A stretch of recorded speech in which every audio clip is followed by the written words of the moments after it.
Na huku hayo yakijiri, kwa siku ya pili mfululizo, vijana katika kaunti ya Mombasa walijitokeza kwa wingi katika maandamano ya kupinga mswada wa fedha, ambapo waliendelea na kauli zao kuhusu mswada huu ambao wanautaja kama wa kudhulumu. Kauli sawa pia zilisikika katika kaunti jirani ya Kilifi. Anavyoripoti mwanahabari Tobias Chanji, maandamano ya Alhamisi yalikuwa tulivu ikilinganishwa na ya jana siku ya Jumatano.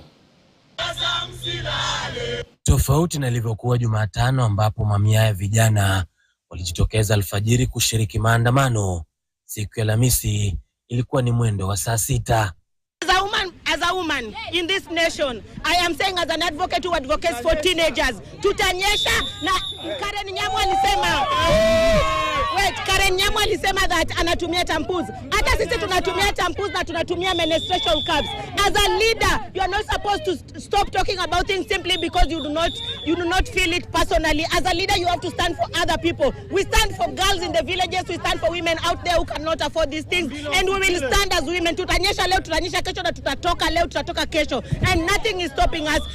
President amesema kwa last statement yake that ni sijui nani wana make hizi, tunasema IMF na World Bank will not control us. Sisi ndio voters wa hii country na hawata tu control. Mr. President, kuna kitu ulisema. Ukasema kwamba ati we can picket all we want, but decision making has to be done by institutions. We want to tell you this, Mr. President. Sisi wananchi ndio the biggest institution. Sisi ndio tunapiga kura. Sisi ndio tunaamua serikali. Sisi ndio tunaamua nani atakuwa MP, nani atakuwa women rep. So we want to say this. As much as we are not the one making the decision right now, we will make the decision very, very soon. Na MPs, wale ambao mnapanga kuvote, yes, we are watching you. We are watching you.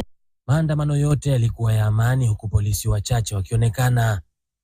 Waandamanaji walianzia maandamano yao katika maeneo ya mapembeni kwenye barabara kuu ya Moi na kupitia barabara kuu ya Digo hadi Uhuru na Kazi.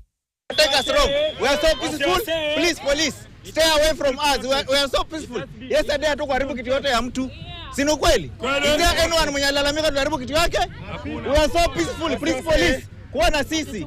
Licha ya hapo, leo ni bado tuna mobilize na tutatoka kila kukicha, na vijana wameamua. Sisi tunasema kama wameamend, why bado people are going to the street? Hatutaki mambo ya amendment hapa, tunataka yote iwe rejected.